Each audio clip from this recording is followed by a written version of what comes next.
प्रभु यीशु मसीह के नाम में आप सबको शलोम।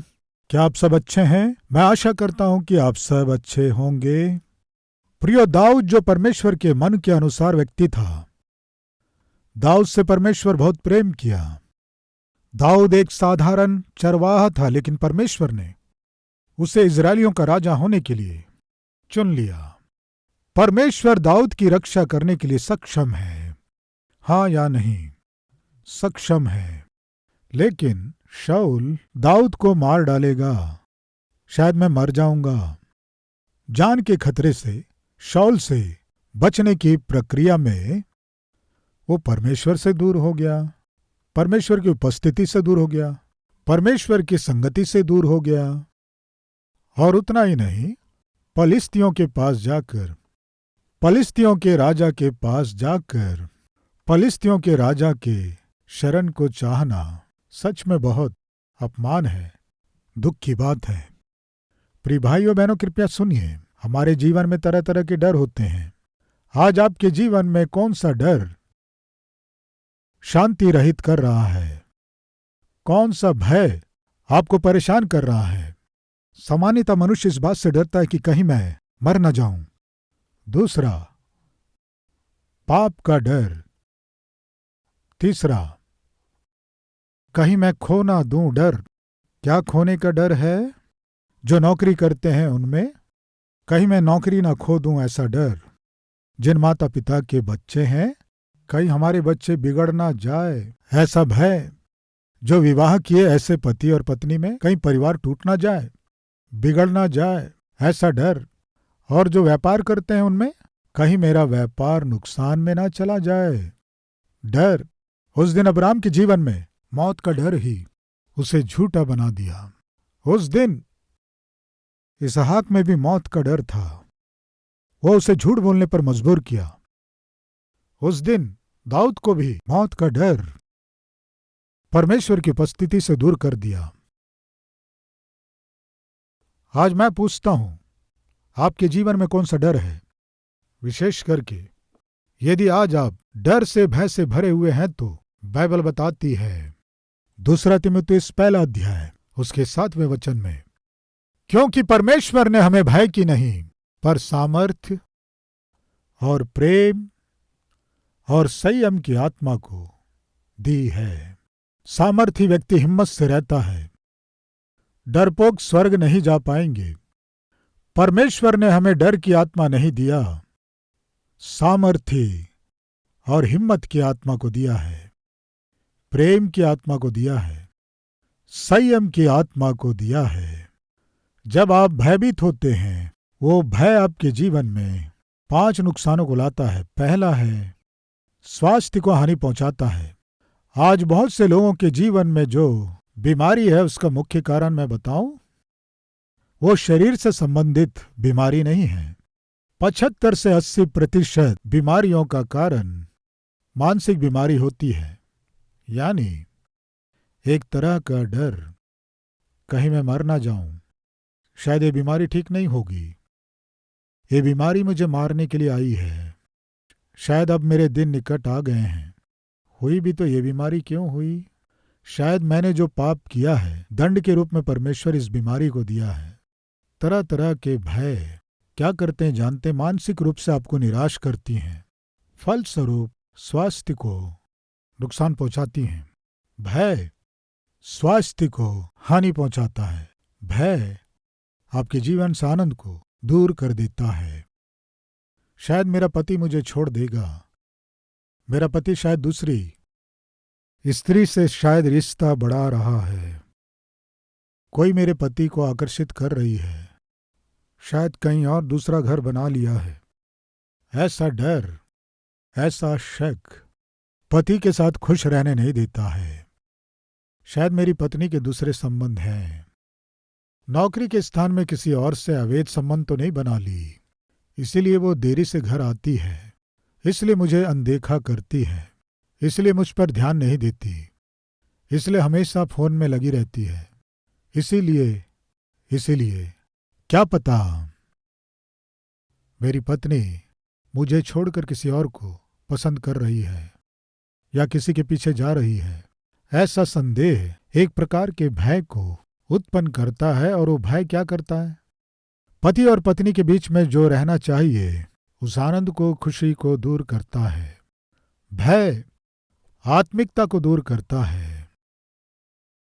शायद शाऊल मुझे मार डालेगा, ये भय दाऊद के जीवन के अद्भुत आत्मिकता को कुछ न कुछ दूर कर दिया, परमेश्वर से दूर कर दिया, शत्रु के निकट कर दिया।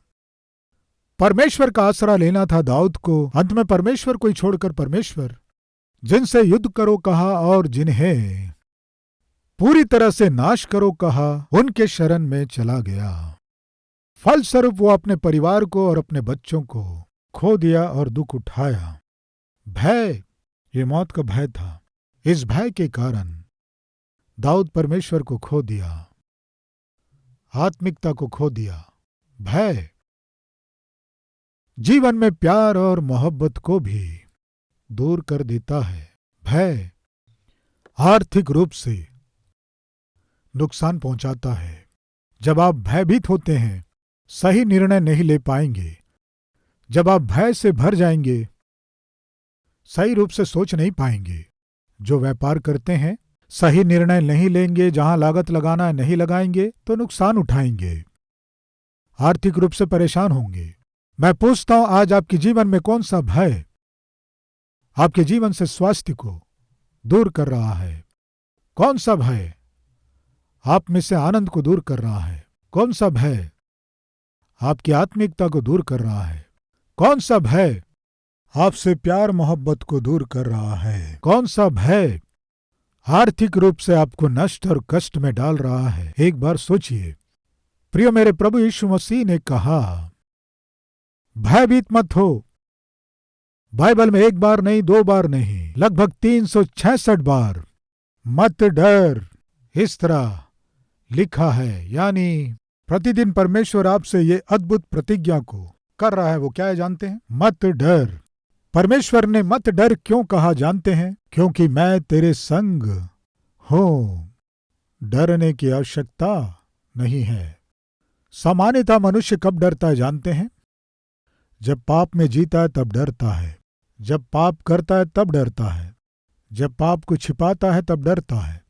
प्रिय आदम हमेशा परमेश्वर से बात करता था, परमेश्वर की संगति में था, आनंद के साथ जी रहा था, खुश था, समृद्धि के साथ था।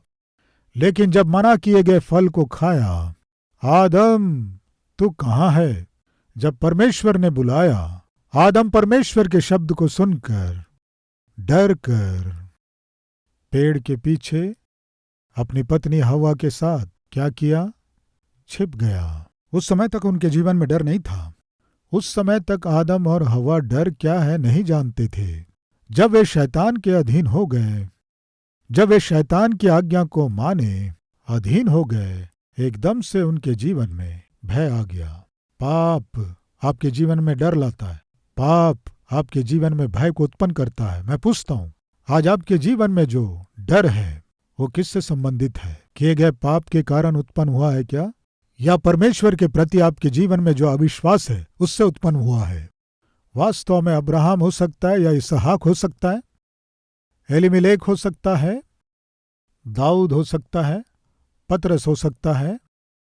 वे अपनी जान के ऊपर खतरा क्यों लाए जानते हैं? परमेश्वर के प्रति भरोसा ना होना, विश्वास ना होना। आज आपके जीवन में जो डर है, उस डर से आपको जय पाना है तो आप जिस हाल में हैं, आपके जीवन को संपूर्ण रूप से परमेश्वर को सौंपना है। आपके डर को निडरता में बदलने वाले परमेश्वर को सौंपना है। पर यदि उस डर को आधार बनाकर परमेश्वर से यदि आप दूर होंगे तो क्या होगा जानते हैं? नुकसान उठाएंगे, कष्टों में पड़ जाएंगे। यही हुआ था दाऊद के जीवन में। डर, क्या डर था? शायद शाऊल मुझे मार डालेगा। उस डर से परमेश्वर पर निर्भर होना था दाऊद को। लेकिन वो फलिस्तियों के राजा का शरण लिया। दुख की बात है।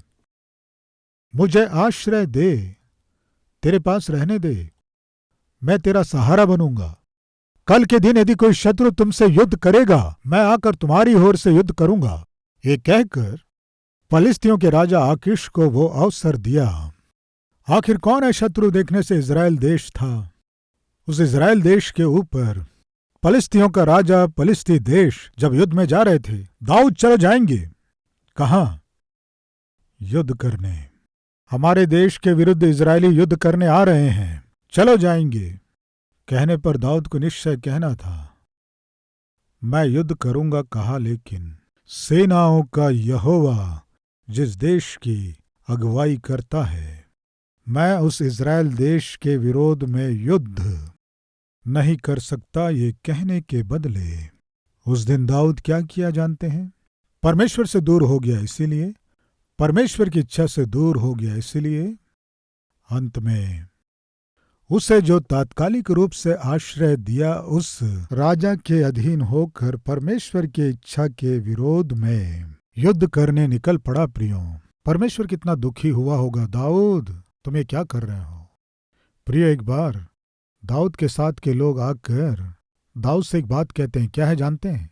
दाऊद, इजरायलियों के लिए तू एक दीपक के समान है, तुझे बुझने की अनुमति नहीं है। दाऊद, इजरायलियों के राज्य को तुम्हें प्रकाशित करना था, फलिस्तियों के हाथ में पड़कर बुझ जाना सही है क्या? तुम्हें जिस इजराइल देश की रक्षा करनी थी, उस देश को हराने के लिए युद्ध करने आ रहे हो, क्या ये सही है? एक बार सोचो दाऊद, तुम ऐसे क्यों कर रहे हो? तुम इस स्थिति में कैसे आ गए? मुझ पर तुम्हें संदेह है ना? मैं तुम्हारी रक्षा नहीं कर पाऊंगा, सोचे ना? दाऊद, सिंह के मुंह से तुम्हें कौन बचाया? मैंने ना? भालू से तुम्हारी रक्षा कौन किया? मैंने ना? जब तुम चरवाहे थे, शमूएल को भेजकर तुम्हें राजा के रूप में अभिषेक कौन किया? मैं ही। बहुत ही बलवान गोलियत को एक ही मार से तुम मार दो, तुम्हें वो धैर्य और ताकत किसने दिया? मैंने ना? इतनी बार इतने संकट में से तुम्हें बचाया मैं, क्या तुम्हें शाऊल से बचा नहीं सकता? क्यों तुम मुझ पर संदेह करते हो? प्रियो, आज आपसे ही परमेश्वर बात कर रहा है।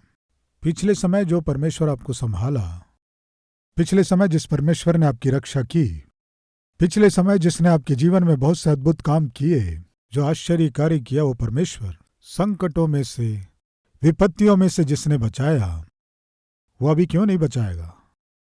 अभी क्यों नहीं तरस खाएगा? अभी आपके कष्ट को दूर क्यों नहीं करेगा? अभी आपके आंसुओं को क्यों नहीं पोंछेगा? आप क्यों डर रहे हैं? आप क्यों चिंता कर रहे हैं? आप क्यों अपने आप में निराश हो रहे हैं? परमेश्वर के प्रति मन में संदेह क्यों आया? एक बार सोचो। परमेश्वर के प्रति संदेह होने से, परमेश्वर की उपस्थिति से दूर होने से क्या होगा जानते हो? हानि उठाओगे, कष्टों के भागी होगे। विशेष करके जो आप पर आधारित हैं, आपके पत्नी और बच्चों को आप खो देंगे। आपके ऊपर, आपकी आत्मिकता के ऊपर, आपकी भक्ति के ऊपर, कमाई के ऊपर, संपत्ति के ऊपर जो आधारित है, पत्नी, बच्चे और उनका भविष्य, सुरक्षा को खो देंगे। दाऊद अपनी जान बचाने के लिए परमेश्वर को खोकर अंत में फलिस्तियों के पास पहुंचकर उनका सहारा बनने के लिए, यानी परमेश्वर की इच्छा के विरुद्ध में अपने मन मर्जी से वो जीने के लिए फलिस्तियों के देश में राजा के साथ मिलकर युद्ध करने गया। प्रियो, जैसे ही पत्नी बच्चों को संभालना था दाऊद को, परमेश्वर की मर्जी के बिना, परमेश्वर की इच्छा के बिना अपनी मन मर्जी से जीने के लिए जब वो चला गया, क्या खोया जानते हैं? परिवार को खो दिया, पत्नी को, बच्चों को खो दिया। आग की पुतली के समान परिवार की रक्षा करना था दाऊद को, परिवार के लिए सुरक्षा देना था दाऊद को, सुरक्षा नहीं दे पाया। बच्चों को अच्छा भविष्य नहीं दे सका, पत्नी को भी सुरक्षा नहीं दे पाया। पत्नी और बच्चों को दाऊद खो दिया। पतियों, सुन रहे हैं? आप परमेश्वर से दूर होंगे तो क्या होगा? बहन, आप सुन रही हैं? आप एक पत्नी है, एक माँ है, एक पिता है। पति पत्नी के रूप में परमेश्वर से दूर होने से, अपनी मन मर्जी से जीने से, मेरी इच्छा मेरी मर्जी है, ये मेरी कमाई है, मेरा वेतन है, मेरी नौकरी है, मेरी जिंदगी है, कैसे भी जीऊंगा, कैसे भी जिंदगी बिताऊंगा, ये कहकर यदि आप अपनी मनमर्जी से जिएंगे तो क्या होगा जानते हैं? आपके परिवार को शैतान फंदे में फंसा लेगा। आपके परिवार को शैतान पूरी रीति से बर्बाद करके रख देगा। परमेश्वर की इच्छा के अनुसार, परमेश्वर की मर्जी के अनुसार जीना था उस व्यक्ति को। परमेश्वर से दूर होकर, तरह तरह के पापों के गुलाम होकर, शराब और मौज मस्ती में बहुत सा कर्ज कर दिया। इस तरह कर्ज करने के बाद जो कर्ज दिया वो आकर कह रहा है, तुम्हारा पति मुझसे कर्ज लिया है, 10 लाख रुपए कर्ज लिया है, छिप कर घूम रहा है, तुम क्या करोगी नहीं पता, निश्चय मेरा कर्ज चुकाना है। बहुत ही भला बुरा कहकर गया। पति सुबह से शाम तक पीकर घर लौटा। पत्नी कह रही है, सुनिए, तुम सुबह से शाम तक पी रहे हो, तुम रोज पीने जाते हो, मन मर्जी से पीकर आते हो, बहुत से लोगों से उधार कर रहे हो। जो तुम्हें उधार दिया फलाना व्यक्ति घर आकर क्या कहा जानते हो? तुम्हारा पति उधार लिया है, चुकाए बिना घूम रहा है, तो तुम चुका दो। मैं कैसे चुकाऊंगी, मुझसे कैसे होगा? कहने से क्या बोला जानते हो? क्या बोला? अगर तुम कर्ज चुका नहीं सकती तो कम से कम मेरी इच्छा पूरी करो, तेरे पति को हर रात एक शराब की बोतल फ्री में भेजूंगा। मैं ऐसे कैसे कर सकती हूं? जब मैं बोली तो वो क्या बोला जानते हो? क्या बोला? अगर तुम्हारे लिए मुश्किल है तो तुम्हारे पास जवान लड़की है ना, उसे भेज दो, अगर हो सके तो दोनों आना। वो दुष्ट पिता क्या कहा जानते हैं? दोनों ही जाओ, 2 बोतल मिल जाएंगी मुझे फ्री में। उस बात को सुनकर बेटी रसोई घर में जाकर चाकू ली और अपना गला काट ली। मां दौड़ते हुए गई, बेटी को अपनी गोद में ली। बेटी क्या बोली जानते हैं? ऐसे दुष्ट पिता की बेटी कहलाकर जीने से मर जाना अच्छा है। मां, क्या समझ में आ रहा आपको?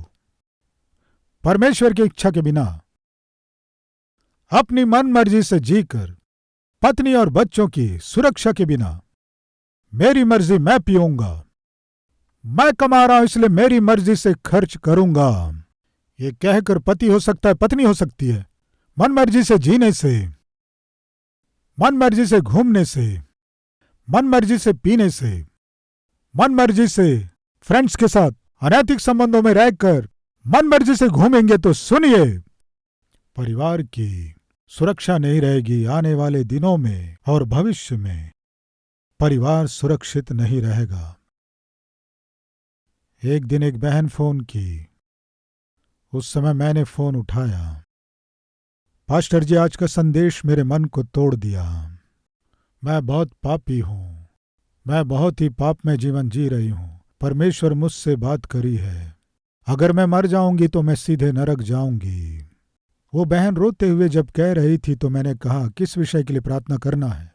क्या बताऊं पास्टर जी, मेरा पति किसी के घर में काम करता है और बहुत सा कर्ज कर दिया, ब्याज नहीं दे पा रहा था। मालिक से कहा, कम से कम आप मुझे 1 रुपए ब्याज में 5 लाख दोगे तो सारा कर्ज चुका लूंगा कहकर मेरा पति उससे कर्ज लिया।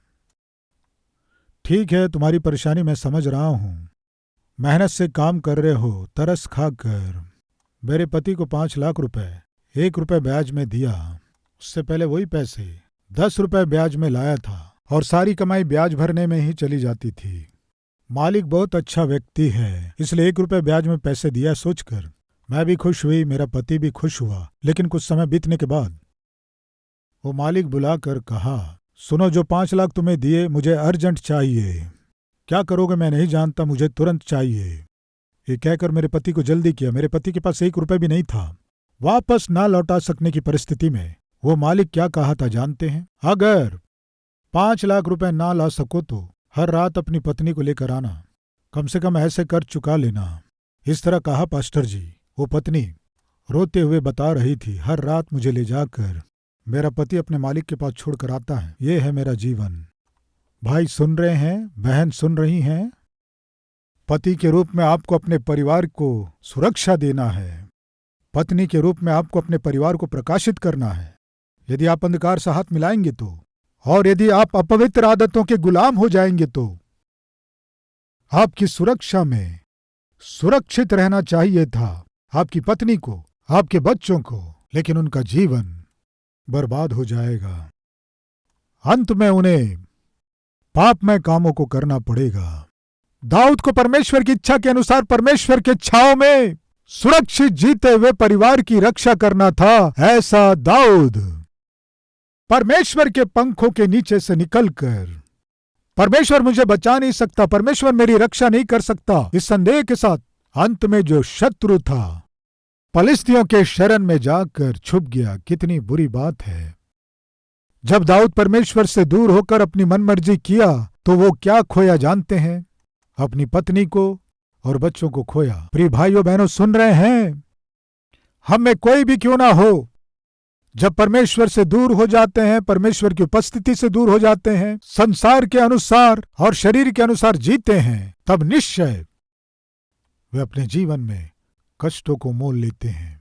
दाऊद अपने ही हाथों से कष्टों को मोल लिया। वो कैसा कष्ट था कहने से, वो अपने जीवन में ऐसा कभी नहीं रोया, इतने जोर से रोया, ऐसे भयानक रूप से रोया। क्यों जानते हैं? उसकी पत्नी और बच्चे उससे दूर हो गए, उसका घर जला दिया गया, उसका जो कुछ था सब खो दिया, पत्नी को खो दिया, बच्चों को खो दिया, धन संपत्ति खो दिया, उसका जो कुछ था सब खो दिया। कारण बताइए, बताइए कारण? परमेश्वर से दूर हो गया था इसलिए। प्रिय भाइयों बहनों, परमेश्वर और परमेश्वर की उपस्थिति से, परमेश्वर के वचन से, परमेश्वर ने हमें जो उद्धार दिया उस उद्धार के आनंद से, परमेश्वर ने जो हमें धार्मिकता दी है उस धार्मिकता के जीवन से और पवित्रता से यदि हम दूर होंगे तो ये हमारे लिए कभी भी भला नहीं होगा।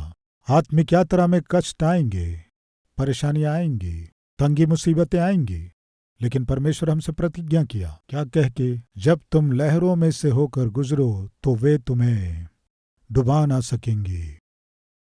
जल में से होकर तुम्हें चलना पड़ेगा।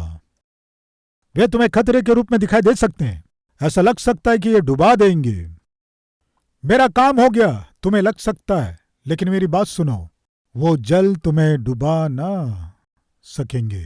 प्रिय, आज आपके जीवन में जो परिस्थितियां ऐसी लग रही हैं कि आपको डुबा देंगी, जिन परिस्थितियों को देखकर आप सोच रहे हैं कि मेरा काम हो गया है, जिसके कारण आप कह रहे हैं कि मेरा जीना बेकार है, जिसे सोचकर आप निराश हताश हो रहे हैं, उसके विषय में परमेश्वर क्या कह रहे हैं जानते हैं?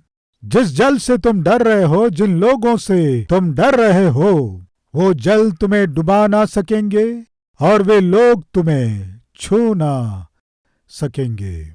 आग में होकर तुम्हें चलना पड़ेगा, लेकिन वो आग तुम्हें जला ना पाएंगे। प्रिय भाइयों बहनों, परमेश्वर की बातों और प्रतिज्ञाओं को आधार बनाकर यदि आप जिएंगे तो आपका जीवन अद्भुत होगा।